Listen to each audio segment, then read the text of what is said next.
नमस्कार दोस्तों, डेट है आज की 17 मई 2021 और स्वागत है आपका एडिटोरियल डिस्कशन में। 3 इश्यूज हम डिटेल से आज डिस्कस करेंगे। सबसे पहला आर्टिकल इंडिया चाइना रिलेशनशिप से संबंधित नए पॉइंट्स हैं, डिस्कस करेंगे इस आर्टिकल को। दूसरा जो आर्टिकल है हम डिस्कस करेंगे ट्रिब्यूनल सिस्टम की रीस्ट्रक्चरिंग से संबंधित और नेशनल ट्रिब्यूनल कमीशन को कॉन्स्टिट्यूट करने की आवश्यकता से संबंधित। तीसरा आर्टिकल महिलाओं के लेबर फोर्स में पार्टिसिपेशन पर क्या असर पड़ा है कोविड-19 के कारण। इस इशू को भी हम डिस्कस करेंगे। इस प्रकार का आर्टिकल पहले भी आया था, 3-4 महीने पहले आया था कि कोविड-19 के कारण महिलाओं की जॉब्स ज़्यादा गई है एज कंपेरिजन टू वुमेन। लेकिन इस आर्टिकल में कुछ अच्छे सजेशंस हैं, उनको डिस्कस करेंगे बढ़िया से। तो चलिए डिस्कशन स्टार्ट करते हैं। First important article India China relations से संबंधित है। आप जीएस पेपर 2 के इस टॉपिक से आर्टिकल को रिलेट कर सकते हो।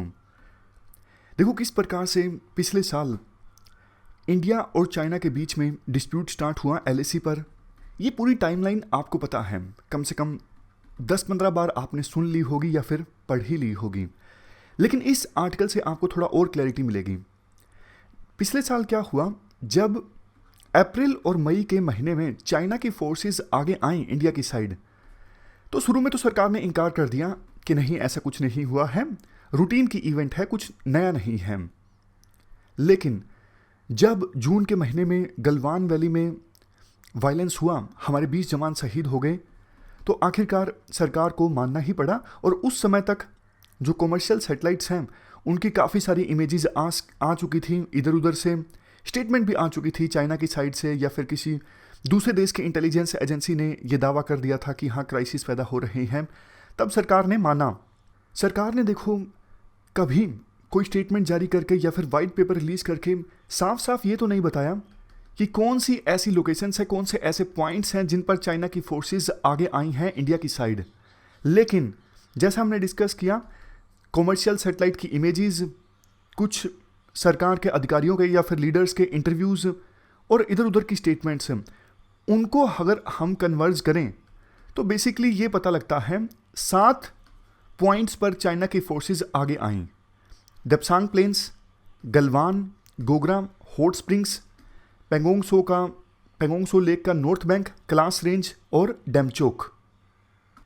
मतलब आप कह सकते हो इन 7 जगहों पर चाइना की ट्रूप्स ने इंडिया की साइड इनकर्जन किया, यानी घुसपैठ की। इसके बाद हम बात करते हैं अभी क्या सिचुएशन है इन 7 प्लेसेस को लेके। क्या 7 प्लेसेस पर विवाद सुलझ चुका है? क्या एक भी प्लेस पर विवाद नहीं सुलझा है? नहीं, ऐसा नहीं है। देखो जब गलवान वैली में वायलेंस हुआ था ना दोनों देशों के ट्रूप्स के बीच जून में, तो उसके कुछ दिनों बाद दोनों देशों की मिलिट्री ने डिसाइड किया था कि फोर्सेस यानी ट्रूप्स दोनों देशों की अभी बिल्कुल आमने सामने है, विस्फोटक सिचुएशन है, कभी भी लड़ाई स्टार्ट हो सकती है। इसलिए दोनों देशों की मिलिट्री ने डिसाइड किया कि हम अपनी अपनी ट्रूप्स को पीछे ले जाते हैं। तो गलवान वैली में जो डिसएंगेजमेंट है वो जून में वायलेंस की घटना के बाद हो गया था। इसके बाद अगस्त के लास्ट में क्या हुआ, इंडिया की फोर्सेस ने पेंगोंग सो लेक रीजन के साउदर्न बैंक में कुछ हाइट्स को कैप्चर कर लिया। याद कीजिए हमने डिस्कस किया था स्ट्रेटजी ऑफ डिनायल। इससे हुआ क्या, चाइना की मिलिट्री को फिर से नेगोशिएशंस की टेबल पर आना पड़ा। नेगोशिएशन स्टार्ट हुई, काफ़ी महीनों तक चलती रही। देखो 30-31 अगस्त को इंडिया ने पेंगोंग सो लेक के साउदर्न बैंक पर हाइट्स को कैप्चर किया था और फरवरी तक नेगोशिएशंस चलती रहीं। फरवरी में एक चीज़ जिस पर सहमति बनी, चाइना ने यह कहा कि हम नॉर्दर्न बैंक से अपनी फोर्सेस को पीछे ले जाएंगे, बदले में इंडिया ने जो हाइट्स को कैप्चर किया था वो इंडिया को छोड़नी पड़ेगी। इस बात पर सहमति बनी थी। लेकिन देखो ध्यान देने वाली बात यह है, सिर्फ ये जो सहमति बनी थी ये पेंगोंग सो लेक के आसपास के एरिया के लिए बनी थी। मतलब नॉर्दर्न बैंक पर चाइना की डोमिनेंस थी, चाइना ने कहा कि हम पीछे चले जाएंगे। साउदर्न बैंक पर इंडिया की डोमिनेंस थी, इंडिया ने कहा कि हम पीछे चले जाएंगे। बाकी 5 पॉइंट्स उनका क्या, बाकी 5 पॉइंट्स जैसे दपसांग प्लेन्स, गोगरा, हॉट स्प्रिंग्स और क्लास रेंज, डेमचोक, इनका क्या, इन पर कोई सहमति नहीं बनी। हमारे डिफेंस मिनिस्टर ने बाकायदा फरवरी में एक स्टेटमेंट जारी की थी जिसमें उन्होंने साफ तौर पर कहा था कि पेंगोंग सो लेक के आसपास के एरिया में डिसएंगेजमेंट होने के बाद 48 घंटे के अंदर अंदर सीनियर कमांडर्स की नेक्स्ट मीटिंग ऑर्गेनाइज होगी और बाकी के जो फ्रिक्शन पॉइंट्स हैं वहां भी डिसएंगेजमेंट के लिए हम बातचीत करेंगे, यानी नेगोशिएशंस करेंगे। बट देखो, सीनियर कमांडर्स की लास्ट मीटिंग कब ऑर्गेनाइज हुई थी? 9 अप्रैल को। इसके बाद तो चाइना ने बाकी इश्यूज को डिस्कस करने से ही इनकार कर दिया। याद कीजिए, टोटल 7 प्लेसेस थे ना जहां पे चाइना की फोर्सेस आगे आई थी। गलवान पे तो डिसएंगेजमेंट हो गया था वायलेंस के बाद, और फरवरी के महीने में नॉर्थ बैंक ऑफ पेंगोंग सो यहाँ पर भी डिसएंगेजमेंट हो गया। लेकिन बाकी जो 5 प्लेसेस हैं, इन इश्यूज को चाइना अभी डिस्कस करने के लिए ही तैयार नहीं है। ये तो वही बात हो गई ना, आप 2 कदम आगे आए, 1 कदम पीछे चले गए। यानी 5 जो टोटल 7 जगहों पर आगे आए थे, जिसमें से 2 पर वापस पीछे चले गए, 5 पर तो अभी भी आप आगे मौजूद हो ना। तो ऐसी सिचुएशन में आपके मन में एक क्वेश्चन जरूर आया होगा, वो ये है कि जब पेंगोंग सो लेक के साउदर्न बैंक पर इंडिया ने कुछ बड़ी चोटियों को कैप्चर किया था, तो इंडिया के पास थोड़ी लीवरेज आ गई थी नेगोशिएशंस के लिए। तो फिर इंडिया को कॉम्प्रिहेंसिव सॉल्यूशन पे बात करनी चाहिए थी ना। इंडिया ने सिर्फ इसी पर एग्रीमेंट क्यों किया कि आप पेंगोंग सो लेक के नॉर्दर्न बैंक से पीछे चले जाए, हम साउदर्न बैंक से पीछे चले जाते हैं। इंडिया ने तो फिर अपनी लीवरेज ही खो दी। जैसे पहले सिचुएशन थे वही सिचुएशन फिर से आ गई। मतलब 30-31 अगस्त को इंडिया ने ये जो साउदर्न बैंक पर कुछ चोटियों को कब्जा किया था ना, चाइना को टेबल पर वापस आना पड़ा था। अब चाइना के पास कोई पॉइंट ही नहीं है टेबल पर आने के लिए, क्योंकि इंडिया के पास देने के लिए कुछ नहीं है। नेगोशिएशंस तो देखो तभी होती है ना, 2 पार्टीज के बीच, मान लीजिए ए और बी के बीच। ए के पास देने के लिए कुछ हो, बी के पास देने के लिए कुछ हो। तो अभी इंडिया के पास लिवरेज के तौर पर कुछ नहीं है जो चाइना को ऑफर कर सकें। और इंटरनेशनल रिलेशंस में देखो ऐसा नहीं होता है कि हाँ, इंडिया के जो मिलिट्री लीडर्स हैं वो चाइना के मिलिट्री लीडर्स को समझाएं और चाइना के मिलिट्री लीडर्स बोलें कि हाँ, हमारी तो आंखें खुल गई हैं, हम पीछे चले जाएंगे। ऐसा नहीं होता है। और इसके अलावा देखो, जिन 2 पॉइंट्स पर सहमति बनी है, जैसे जो विवाद था पेंगोंग सो लेक के नॉर्दर्न बैंक पर, याद कीजिए वो पहले हमने आर्टिकल्स जो डिस्कस किए थे, फिंगर 1 से लेके फिंगर 8 हुआ करते थे।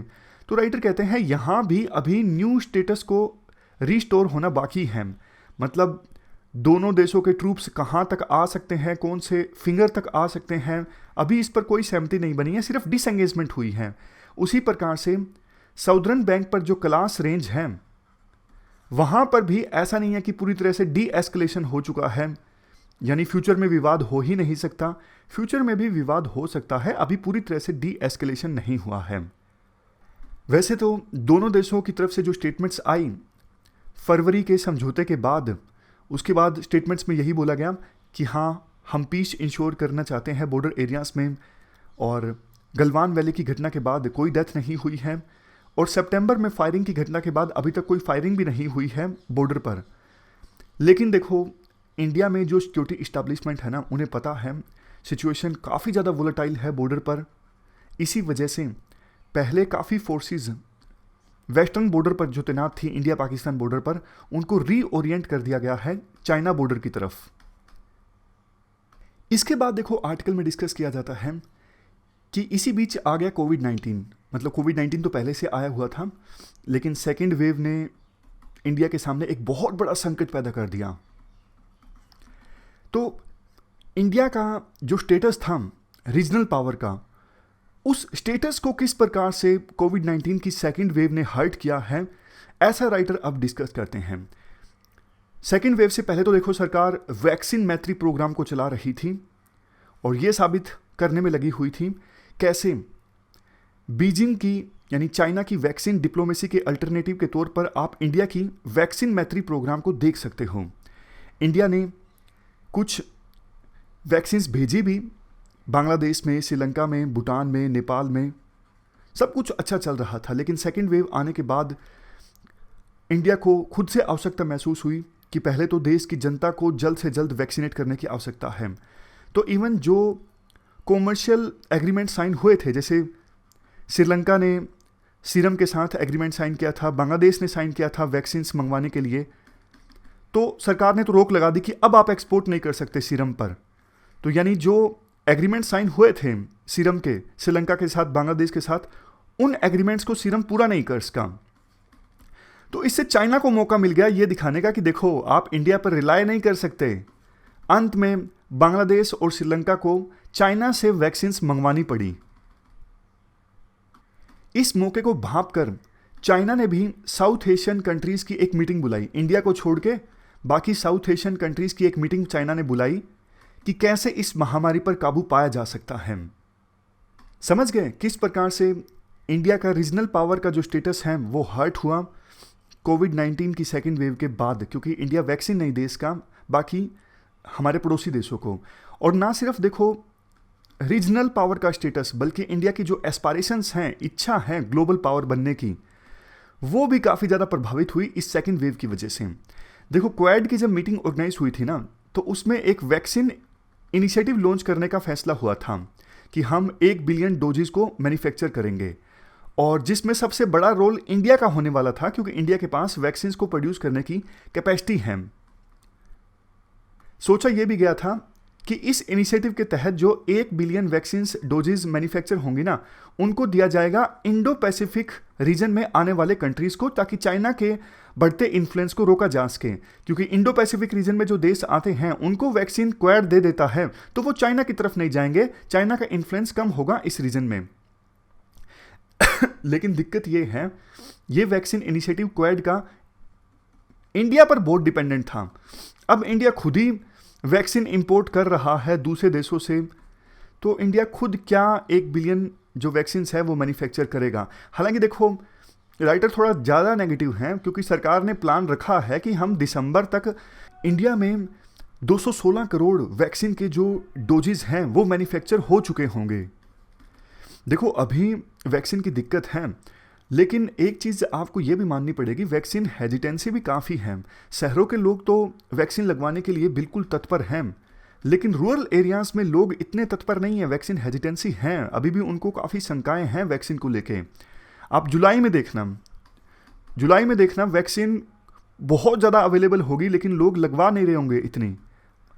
जो पहले 45 साल से ऊपर के लोगों के लिए था कि ड्राइव इन कभी जाओ कभी लगवाओ, वैसा ही सिस्टम अवेलेबल होगा। और वैसे चाइना की वैक्सीन ज़्यादा एफिशिएंट भी नहीं है, कंपैरेटिवली इंडिया की वैक्सीन ज़्यादा एफिशिएंट हैं। इसके बाद राइटर ये बोलते हैं कि 16 सालों बाद इंडिया ने किसी कैलेमिटी के दौरान ग्लोबल एड एक्सेप्ट की है। इससे इंडिया का जो स्टेटस है इमरजेंट पावर का, इंडिया का जो ओरा है वो ख़त्म हुआ है। इसके बाद राइटर बोलते हैं अगर देखो इंडिया कमज़ोर होता है तो फिर यूएसए का जो अट्रैक्शन है वो इंडिया के लिए कम होगा। क्यों? क्योंकि यूएसए इंडिया की सहायता से चाइना के बढ़ते इन्फ्लुएंस को रोकना चाहता है। लेकिन अगर इंडिया खुद ही कमज़ोर है तो यूएसए को लगेगा कि नहीं, इंडिया की जो यूजेज है, यूटिलाइजेशन है चाइना के अगेंस्ट वो कम है, क्योंकि इंडिया कमज़ोर है। लेकिन दूसरी तरफ चाइना का सामना करने के लिए इंडिया की जो डिपेंडेंसी है वो यूएसए के ऊपर और ज़्यादा होगी। तो ऐसी सिचुएशन में चाइना का जो अजम्पशन या फिर डर है कि यूएसए इंडिया को इस्तेमाल कर रहा है, ये और ज़्यादा बाहर आएगा और इंडिया चाइना के रिश्तों में और ज़्यादा स्ट्रेन आएगा। क्यों? क्योंकि देखो अगर कल को यूएसए और चाइना के रिलेशंस में और ज़्यादा खटास आती है, जो कि आएगी ही, क्योंकि दोनों के बीच राइवलरी है सुपर पावर बनने की, चाइना यूएसए को रिप्लेस करना चाहता है, तो इन दोनों के रिश्तों में आगे और ज़्यादा टेंशन्स आएंगी ही। तो उस समय यूएसए इंडिया को बोलेगा कि आप ऐसे एक्ट कीजिए, ये कीजिए, वो कीजिए। चाइना को ये बातें अच्छी लगेंगी नहीं कि हमारा एक पड़ोसी देश हमारे दुश्मन यानी यूएसए के कहने पर चल रहा है। इस वजह से इंडिया और चाइना के रिलेशंस में आगे स्ट्रेन रहेगा। इसके बाद राइटर के द्वारा दूसरे फ्रंट की बात की जाती है, इंडिया पाकिस्तान का फ्रंट।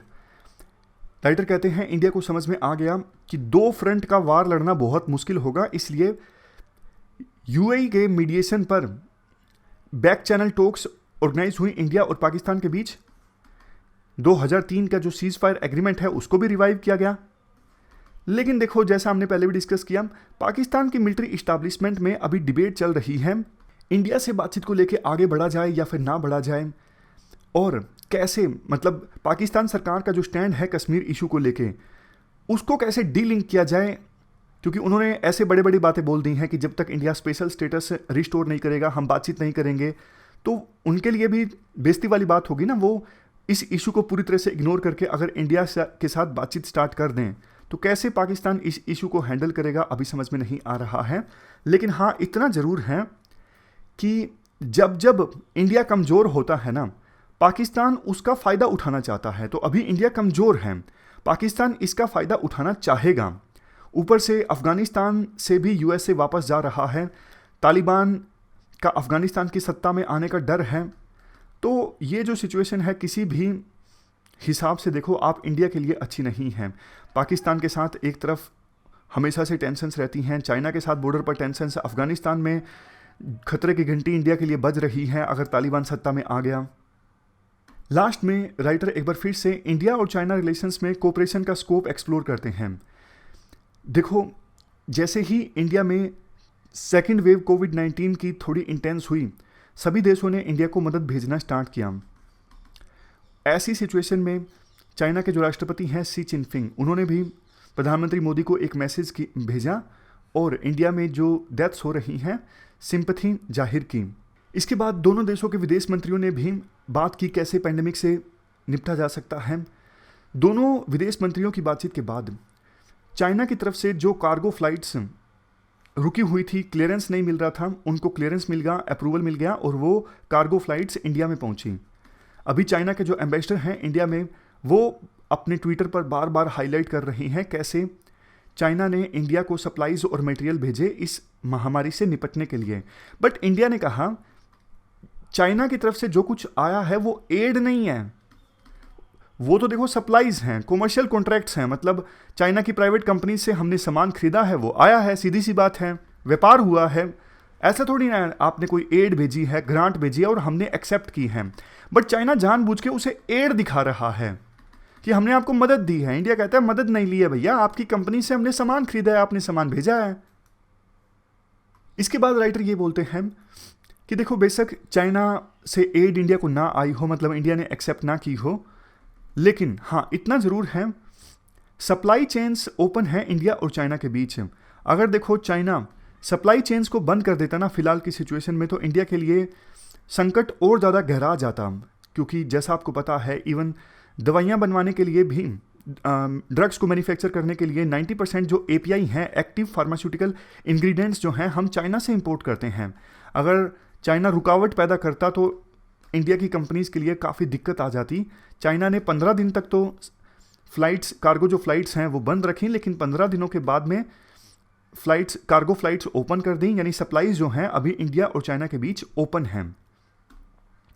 लास्ट में कंक्लूजन में ये आता है, दोनों देश अगर देखो मिल के काम करें तो काफ़ी ज़्यादा स्कोप है, रिश्तों को मजबूत बनाया जा सकता है। लेकिन दिक्कत ये है, बॉर्डर डिस्प्यूट जब तक सोल्व नहीं होगा ना, तब तक ये दिक्कतें आती रहेंगी।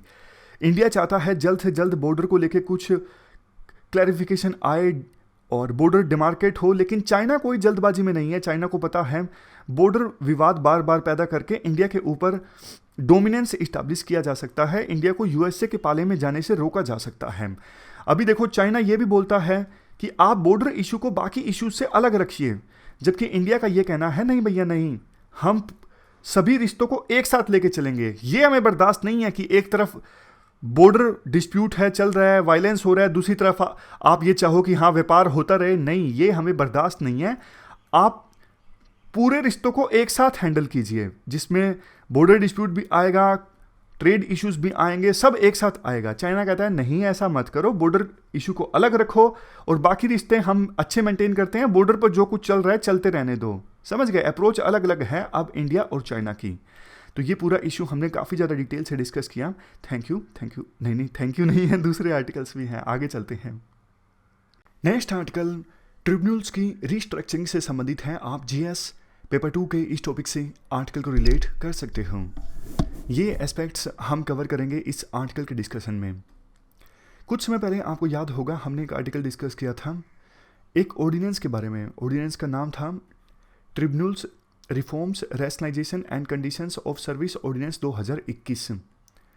इस ऑर्डिनेंस के तहत काफ़ी सारे ट्रिब्यूनल्स को एबोलिश कर दिया, ट्रिब्यूनल्स को या फिर एपीलेट ट्रिब्यूनल्स को सेंट्रल गवर्नमेंट के द्वारा इस ऑर्डिनेंस की सहायता से एबोलिश कर दिया गया, यानी अब ये सारे जो ट्रिब्यूनल्स हैं ये काम नहीं कर रहे हैं, इनको ख़त्म कर दिया गया है। इनका काम फिलहाल के लिए दूसरी जुडिशियल बॉडीज़ को दिया गया है, और जो एडमिनिस्ट्रेटिव या फिर इंफ्रास्ट्रक्चर संबंधित जिम्मेदारी है इन ट्रिब्यूनल्स की, वो अभी फ़िलहाल फाइनेंस मिनिस्ट्री के पास है। देखो 2017 में एक एक्ट आया था, फाइनेंस एक्ट 2017। इस एक्ट ने सेंट्रल गवर्नमेंट को पावर्स दे दी थी कि वो ट्रिब्यूनल के मेंबर्स की क्वालिफिकेशन के लिए रूल जारी कर सकते हैं, और सर्विस की क्या टर्म्स एंड कंडीशंस होती हैं ट्रिब्यूनल के मेंबर्स की, उसके लिए रूल जारी कर सकते हैं। इसके अलावा इस एक्ट ने यह भी कहा था कि सर्च कम सिलेक्शन कमेटी की रिकमेंडेशंस के आधार पर सेंट्रल गवर्नमेंट ट्रिब्यूनल्स के मेंबर्स को अपॉइंट करेगी। तो ये सब कुछ हुआ था कब? 2017 के इस एक्ट में। अब इस ऑर्डिनेंस में ये भी क्लैरिफाई कर दिया गया है कि जिस सर्च कम सिलेक्शन कमेटी की रिकमेंडेशंस के बाद ट्रिब्यूनल के मेंबर्स को अपॉइंट किया जाएगा, उस सर्च कम सिलेक्शन कमेटी में कौन कौन होगा? तो ये 4 लोग होंगे, चीफ जस्टिस ऑफ इंडिया या फिर उनके द्वारा नॉमिनेटेड कोई दूसरा सुप्रीम कोर्ट का जज, वो चेयरमैन होगा इस कमेटी का, उनके पास कास्टिंग वोट भी होगा यानी डिसाइडिंग वोट होगा। दूसरे नंबर पे सेंट्रल गवर्नमेंट के द्वारा सेक्रेटरी स्तर का कोई अधिकारी जो अपॉइंट किया जाएगा सेंट्रल गवर्नमेंट के द्वारा, वो होगा इस कमेटी में। तीसरे नंबर पे ट्रिब्यूनल के सिटिंग जज या फिर आउटगोइंग चेयरपर्सन, जैसे देखो मान लीजिए कोई ट्रिब्यूनल है, ABC नाम है, अगर उस ट्रिब्यूनल के किसी मेंबर को अपॉइंट करना है, नाम सजेस्ट करना है उसके लिए, तो ट्रिब्यूनल के जो सिटिंग चेयरपर्सन है वो होंगे इस कमेटी में। या फिर मान लीजिए ट्रिब्यूनल के चेयरपर्सन का नाम ही रेकमेंड करना है, तो फिर ऑलरेडी जो चेयरपर्सन की पोस्ट खाली होने वाली है, पहले कोई तो होगा ना, तो आउटगोइंग जो चेयरपर्सन है वो होंगे इस कमेटी में। अगर दोनों में से कोई भी नहीं है तो फिर कोई रिटायर्ड सुप्रीम कोर्ट का जज या फिर retired chief justice of high court.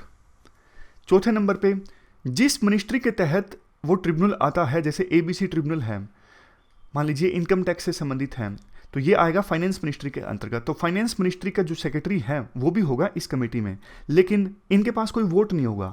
तो ये 4 पर्सन होंगे इस कमेटी में, जिसका नाम होगा सर्च कम सिलेक्शन कमेटी, जो कि नाम रिकमेंड करेगी ट्रिब्यूनल के मेंबर्स के लिए, और सेंट्रल गवर्नमेंट इस कमेटी की रिकमेंडेशंस के आधार पर ट्रिब्यूनल के मेंबर्स को अपॉइंट करेगा।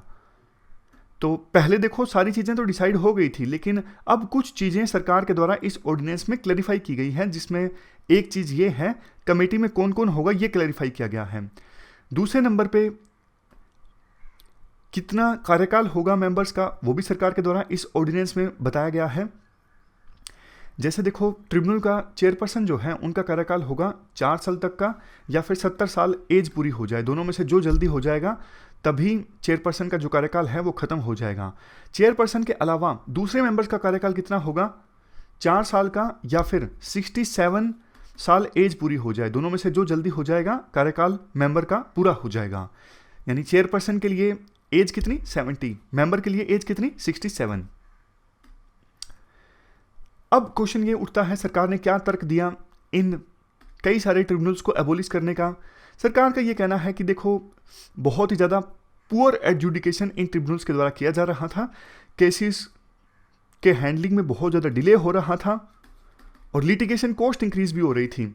अब देखो किसी कंपनी ने कोई केस किया है तो वो कंपनी चाहेगी ना जल्द से जल्द केस का समाधान हो, बहुत कुछ निर्भर होता है केस के समाधान पर, कंपनी के स्टेक्स इन्वॉल्व होते हैं, लेकिन केस लंबा चलता जाएगा तो कंपनी को नुकसान होता जाएगा, लिटिगेशन कॉस्ट जो है वो इंक्रीज होती जाएगी।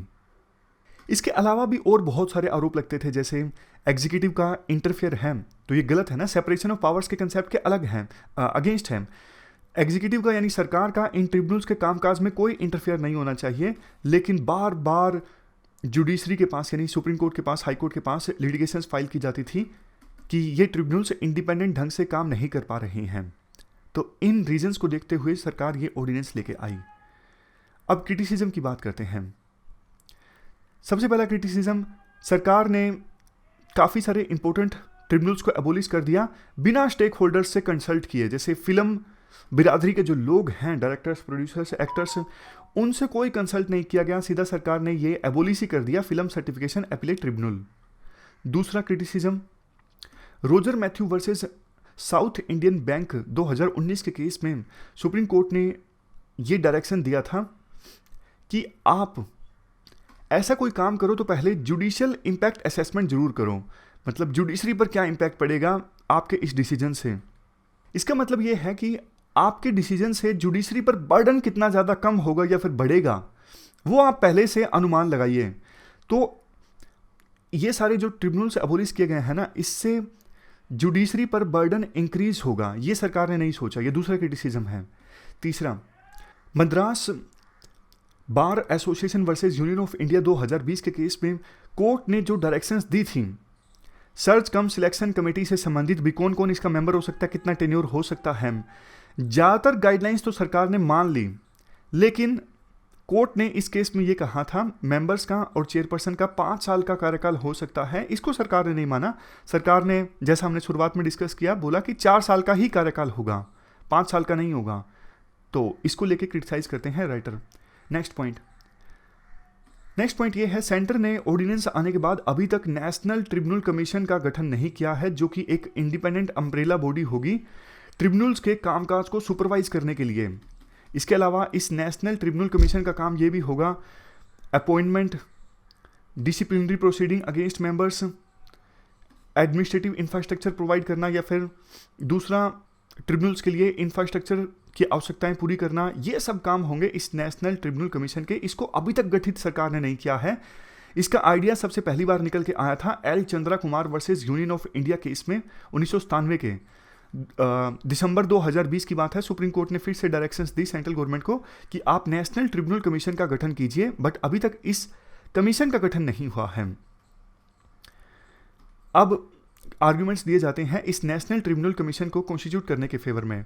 सबसे पहली पॉइंट, एग्जीक्यूटिव यानी सरकार का इंटरफेरेंस देखो काफ़ी ज़्यादा होता है ट्रिब्यूनल के मेंबर्स को अपॉइंट करने में, रिमूव करने में। इवन सरकार ट्रिब्यूनल्स को कंट्रोल करती है, उनको फाइनेंस प्रोवाइड करने के नाम पर। सरकार को जिस ट्रिब्यूनल का कामकाज ठप करना होता है उसको फाइनेंस नहीं दिया जाता, इंफ्रास्ट्रक्चर नहीं दिया जाता, पर्सनल नहीं प्रोवाइड किए जाते, दूसरे डे टू डे फंक्शनिंग के लिए रिसोर्सेज नहीं दिए जाते। लेकिन अगर ये कमीशन होगा ना, नेशनल ट्रिब्यूनल कमीशन, तो ये हर एक ट्रिब्यूनल की ये सारी आवश्यकताओं को पूरा करेगा और कोई भी ट्रिब्यूनल सरकार के ऊपर डिपेंडेंट नहीं रहेगा। तो सरकार के ऊपर डिपेंडेंसी कम होगी तो वो ट्रिब्यूनल इंडिपेंडेंट होकर काम कर सकेगा।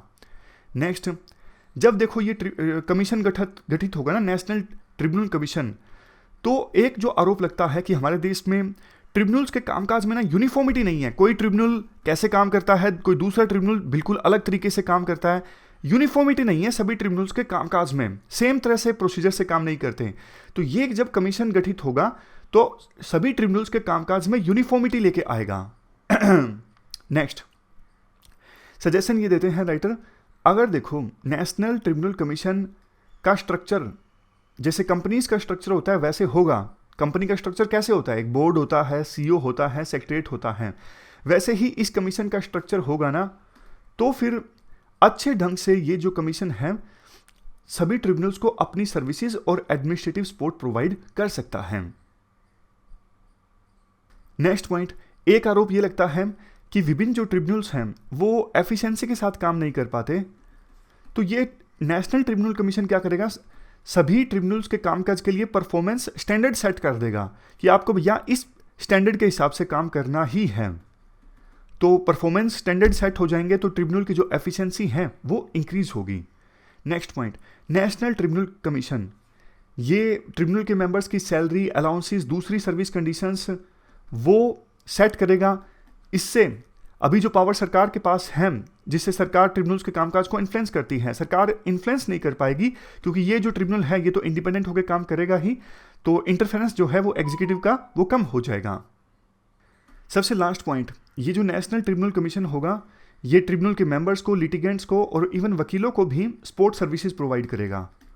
तो ये सारे पॉइंट्स दिए जाते हैं नेशनल ट्रिब्यूनल कमीशन को गठित करने के पक्ष में। कंक्लूजन में कहा जाता है सरकार के ऊपर प्रेशर डालना जरूरी है ताकि सरकार इस नेशनल ट्रिब्यूनल कमीशन को गठित करे। अभी फाइनेंस मिनिस्ट्री के ऊपर जिम्मेदारी है ट्रिब्यूनल्स के देखरेख की, तो एक ट्रांजिशन प्लान सरकार को ड्रा करना चाहिए जिससे ये जिम्मेदारी आ जाए नेशनल ट्रिब्यूनल कमीशन के पास। अगर ऐसा हो जाता है तो हमारे देश में ट्रिब्यूनल सिस्टम की रेडिकल रीस्ट्रक्चरिंग हो जाएगी और ये ट्रिब्यूनल्स ना सिर्फ इंडिपेंडेंट होकर काम कर सकेंगे बल्कि इसके साथ साथ एफिशिएंटली काम कर सकेंगे। चलते हैं आगे। नेक्स्ट आर्टिकल, कोविड-19 की महामारी का क्या असर पड़ा है women participation in labour force पर। क्या महिलाओं को पहले की अपेक्षा कर ज़्यादा एम्प्लॉयमेंट मिला है, कम एम्प्लॉयमेंट मिला है, क्या हुआ है, और कंपेयर किया जा रहा है मैन का जो पार्टिसिपेशन है लेबर फोर्स में उसके साथ। आप जीएस पेपर 1 और 2 के साथ इस टॉपिक से आर्टिकल को रिलेट कर सकते हो। ये एस्पेक्ट्स हम कवर करेंगे। देखो, वैसे तो महामारी के कारण लाखों करोड़ों लोगों का जो रोजगार है वो छिन गया है, लेकिन महिलाओं पर ज़्यादा असर पड़ा है as comparison to man. Data दिया जाता है। ऑलरेडी देखो, जेंडर एम्प्लॉयमेंट गैप जो था वो बहुत बड़ा था। 18% वर्किंग एज महिलाएं एम्प्लॉयड थी एज कंपेरिजन टू 75% मैन। महिलाएं लेबर फोर्स में कम पार्टिसिपेट करती हैं, जिसके रीजंस काफ़ी हैं। अच्छी जॉब्स का अभाव और पेट्रियार्की जैसे जो सोशल नॉर्म्स हैं वो भी अभी इम्प्रूव नहीं हुए हैं, और घर के काम का बर्डन, ऐसे और भी काफ़ी सारे रीजंस हैं जैसे सिक्योरिटी, जिसकी वजह से महिलाएं लेबर फोर्स में कम पार्टिसिपेट करती हैं। लेकिन 2020 के बाद क्या हुआ? 2020 के बाद centre for monitoring Indian economy private limited का जो डेटा है वो ये शो करता है महामारी के बावजूद 61% जो मेल वर्कर्स थे वो अनअफेक्टेड रहे, मतलब उनकी जॉब पर कोई असर नहीं हुआ। लेकिन सिर्फ 19% महिलाएं जो पहले काम कर रही थी वो ऐसी रहीं जिनके काम पर कोई असर नहीं हुआ। 47% जो एम्प्लॉयड वुमेन थी उन्होंने अपनी जॉब खो दी लॉकडाउन के दौरान। सोच के देखिए, बहुत बड़ा आंकड़ा है। 100 अगर महिलाएं एम्प्लॉयड थी तो 100 में से 47 ने अपनी जॉब लॉकडाउन के कारण खो दी, और ये नंबर मैन के लिए है सिर्फ 7%। लॉकडाउन की वजह से सिर्फ 7% मैन ने अपनी जॉब खोई। और देखो, लेट 2019 और लेट 2020 इस एक साल में क्या फ़र्क आया? 33% ऐसे मैन जो पहले फॉर्मल सेक्टर में काम कर रहे थे, उनको सैलरी ले रहे थे फॉर्मल सेक्टर से, लेकिन उनमें से 33% मूव कर गए सेल्फ एम्प्लॉयमेंट की तरफ और 9% मूव कर गए डेली वेजेस की तरफ। समझ गए? लेकिन महिलाओं की बात करें तो सिर्फ 4% ऐसी महिलाएं थीं जो पहले फॉर्मल सेक्टर से जिनको सैलरी मिलती थी, सैलरी पे थे वो थे, और बाद में उन्होंने सेल्फ एम्प्लॉयमेंट अपना लिया। ऐसे महिलाओं की संख्या सिर्फ 4%, और ऐसे महिलाओं की संख्या सिर्फ 3% जो पहले फॉर्मल सेक्टर में सैलरी लेती थी और बाद में डेली वेजर बन गई। ये डेटा थोड़ा ज़्यादा कॉम्प्लेक्स है, मतलब यूज़ करना थोड़ा डिफिकल्ट है। पहले वाली स्लाइड पे जो डेटा था ये रिलेटिवली आसान है इसको यूज़ करना। कितने % महिलाओं की जॉब्स गई लॉकडाउन की वजह से, कितने % मैन की जॉब्स गई। इवन देखो, ऐसा भी देखने को मिला जैसे एजुकेशन सेक्टर है, हेल्थ सेक्टर है, जहाँ पे मैन और वुमेन दोनों काम करते थे, लेकिन लॉकडाउन की वजह से एजुकेशन सेक्टर के जो स्कूल या फिर कॉलेजेस या फिर दूसरे इंस्टीट्यूट्स हैं, अगर उन्होंने अपने एम्प्लॉयज़ की संख्या को कम करने का सोचा तो पहले महिलाओं को निकाला गया, मैन को बाद में निकाला गया। इसके बाद राइटर कहते हैं, देखो, लॉकडाउन के कारण घर में कामकाज का जो बर्डन है वो इंक्रीज हो गया। ये एक मेजर रीज़न रहा जिसकी वजह से जिन लोगों ने जॉब छोड़ी लॉकडाउन के दौरान, लॉकडाउन हटने के बाद भी जॉब को ज्वाइन नहीं किया। क्यों? क्योंकि घर का कामकाज बढ़ गया था। और इवन देखो, जिन महिलाओं की जॉब्स नहीं गई उनको भी डबल जियोपार्डी का सामना करना पड़ा। जॉब तो उनकी चलती रही, लेकिन लॉकडाउन की वजह से घर का कामकाज इंक्रीज हो गया, वो भी करना पड़ा। बच्चे स्कूल नहीं जा रहे हैं, घर का काम बढ़ गया है। इसके बाद देखो, सजेशंस इंपॉर्टेंट हैं। सबसे पहला राइटर कहते हैं मनरेगा का जो दायरा है वो इंक्रीज कर देना चाहिए। 100 के बजाय 200 दिनों तक एम्प्लॉयमेंट मिलना चाहिए एक साल में। दूसरा, एक अर्बन एम्प्लॉयमेंट गारंटी स्कीम को लॉन्च करने की आवश्यकता है जो महिलाओं को टारगेट करें। नेक्स्ट सजेशन, सरकार को अब काफ़ी स्टेप्स लेने चाहिए ताकि बहुत से लोगों की जो जॉब चली गई है, खास करके महिलाओं की, उनको उनकी जॉब वापस मिले। जैसे कम्युनिटी किचन स्टार्ट करना, स्कूल को ओपन करने पर प्रायोरिटी देना, आंगनवाड़ी सेंटर्स को अब खोलना, सेल्फ हेल्प ग्रुप्स के साथ एंगेजमेंट ताकि पर्सनल प्रोटेक्टिव इक्विपमेंट्स किट्स को क्रिएट किया जा सके, जैसे मास्क, सैनिटाइज़र, ये सब चीज़ें। तो ये छोटे छोटे स्टेप सरकार को लेने चाहिए महिलाओं का लेबर फोर्स में पार्टिसिपेशन को इंक्रीज़ करने के लिए। इसके अलावा 6 महीनों तक 25 लाख जो मान्यता प्राप्त सोशल हेल्थ एक्टिविस्ट हैं जैसे आशा वर्कर्स या फिर आंगनवाड़ी वर्कर्स, इनको 5,000 रुपये तक का रिनमरेशन मिलना चाहिए, अलाउंस मिलना चाहिए आने वाले 6 महीनों तक। समझ गए? यानी आंगनवाड़ी वर्कर्स, आशा वर्कर्स, इनको आने वाले 6 महीनों तक हर एक महीने 5,000 रुपये का अलाउंस मिलना चाहिए। नेशनल एम्प्लॉयमेंट पॉलिसी में अभी काफ़ी कमियां हैं, इनको इम्प्रूव करने की आवश्यकता है इस पॉलिसी को, ताकि महिलाओं का पार्टिसिपेशन लेबर फोर्स में इंक्रीज हो। कंक्लूजन में राइटर के द्वारा ये कहा जाता है, सरकार को देखो सोशल सेक्टर में इन्वेस्ट करने की आवश्यकता है। अभी हमारे देश में सोशल इंफ्रास्ट्रक्चर काफ़ी वीक है। सोशल इंफ्रास्ट्रक्चर जैसे बेसिक हेल्थ सर्विसेज को लोग अफोर्ड नहीं कर पाते, बेसिक एजुकेशन को अफोर्ड नहीं कर पाते, एल्डर केयर प्राप्त करना मुश्किल है, इंश्योरेंस स्कीम्स ईजिली अवेलेबल नहीं है। याद कीजिए, हमने आर्टिकल डिस्कस किया था, रूरल एरिया में पेनिट्रेशन काफ़ी कम है। तो सरकार को यूनिवर्सल बेसिक सर्विसेज प्रोग्राम पे ध्यान देना चाहिए, ताकि देश का हर एक नागरिक, हर एक परिवार कम से कम बेसिक सर्विसेज को एक्सेस कर सके। अगर ऐसा होता है तो महिलाओं पर जो बर्डन है काफ़ी कम होगा और महिलाएं भी वर्क फोर्स में पार्टिसिपेट कर सकेंगी। तो ये पूरा आर्टिकल हमने डिस्कस किया, महिलाओं के लेबर फोर्स में पार्टिसिपेशन पर क्या असर पड़ा है कोविड-19 के कारण। हमारी आज की इस डिस्कशन में इतना ही है। Thank you very much for discussion.